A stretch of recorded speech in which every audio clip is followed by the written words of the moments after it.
In this video, we are going to understand why do people commit suicide through Durkheim's perspective. So here we go. Durkheim ने बताया कि before the age of industrialisation your decision was not yours. मतलब आप अपनी इच्छा से काम नहीं कर रहे हैं, जो बाप ने बताया वही किया, जो समाज ने बताया वही किया। बाप ने अगर बोला कि ये कोर्स पढ़ना है तो यही पढ़ने का, ये नौकरी करना तो यही करने का, ये चौड़ी से ब्याह करना है तो इसी चौड़ी से ब्याह करने का, ये बताया उसने। और फिर उसने बताया कि after the age of industrialisation लोगों के हृदय में होप जागा, उम्मीद जागा, क्योंकि थिंकर्स ने बताया कि आप केवल एक समाज का हिस्सा नहीं है, आप अपने आप में भी कुछ है, इंडिविजुअली भी आप कुछ है।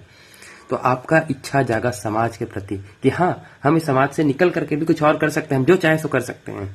अब जो नाई का काम कर रहा है वो हमेशा नाई का काम नहीं करेगा। अगर मैं चाहता हूँ बिजनेस खड़ा करना तो मैं बिजनेस खड़ा करूंगा।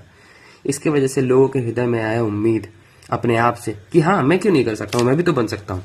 और जिसकी वजह से उनके पास ऑप्शन आया चुनने का कि मैं चुनूंगा अपने लिए, जो दिया उनको आज़ादी कि मैं कुछ भी कर सकता हूँ। और जब आप आज़ाद होते हो तो आप अपने क्लैन से कट जाते हो, क्योंकि क्लैन का वो इच्छा नहीं है। क्लैन चाहता है कि आप क्लैन में घुसे हुए रहें, उनकी इच्छाओं का सम्मान करें। जैसे पिताजी बोले इस चौड़ी से ब्याह करना है तो आप सम्मान करें, पर क्योंकि अब आप आज़ाद हैं तो आप जो चाहे सो कर सकते हैं। और इसकी वजह से आप एक्ट करना चालू करते हैं, बिजनेस खड़ा चालू किए या पढ़ना चालू किया अपने इच्छा से। जैसे पहले के टाइम पे था कि आपको साइंस ही पढ़ना है, पर अब आप अपने इच्छा से आर्ट्स पढ़ सकते हो। हाँ, और ये करने का प्रोसेस में कुछ टाइम तो आपको महसूस होता है कि आप तो पूरा दुनिया फतेह कर सकते हो, जो चाहे सो कर सकते हो।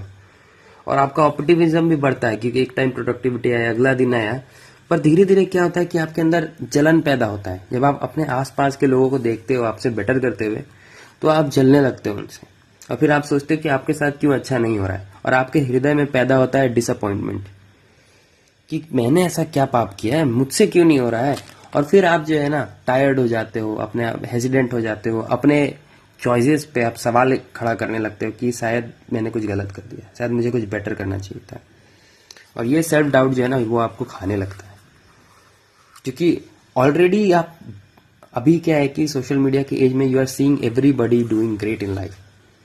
कोई नहीं भी कर रहा तो भी वो दिखाएगा कि इज डूइंग ग्रेट, और फिर आपका जो जलने का कैपेसिटी है वो और बढ़ता चला जाएगा। डिसकंटेंट अपने आप से बढ़ता चले जाएगा कि इतना सारा अपॉर्चुनिटीज होने के लिए, इतना एम्पल ऑफ अपॉर्चुनिटीज होने के बावजूद आपको कुछ नहीं मिल रहा है, तो you are the most disappointed. और आप वापस किसी के पास जा भी नहीं सकते हो क्योंकि आप ऑलरेडी क्लैन से कट चुके हो, आपने अपने बाप का बात नहीं सुना है।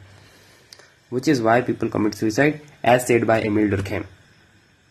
This is what I understood from Durkheim suicide. अगर आपको पसंद आया वो वीडियो तो लाइक शेयर कमेंट करना, कुछ और पूछना हो तो भी कमेंट करना।